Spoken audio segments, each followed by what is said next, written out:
Kuna wakati umeshikilia watoto wetu, usijezani ya kuwa hao ni mali yako. Kuna wakati unatumikisha watoto wetu, wewe shetani, usijezani ya kuwa hao ni mali yako.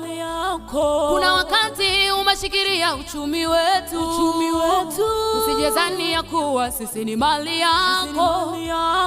Kuna wakati umekamata biashara zetu, usijezani ya kuwa sisi ni mali yako.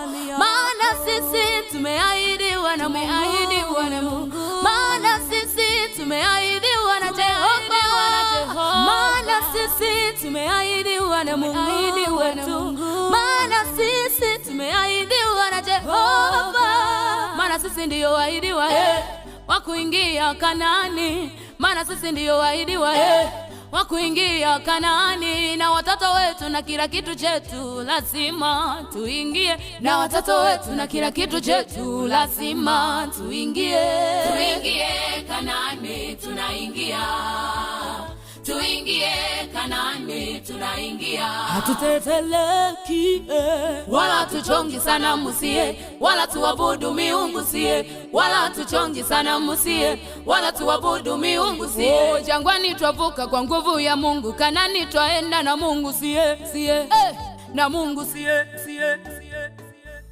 Lakini jambo moja ni kuwa ahadi za Mungu ni za kweli, akiahidi jambo kutimiza ni kweli atatimiza. Lakini jambo moja ni kwamba ahadi za Mungu ni za kweli, akiahidi jambo kuwa ni kweli litakuwa. Kanaani yetu, Kanaani yetu, Kanaani yetu, Kanaani yetu, Kanaani yetu, tulio watakatifu. Kanaani yetu, Kanaani yetu, Kanaani, Kanaani, Kanaani yetu, Kanaani, Kanaani, tuliopokea Yesu.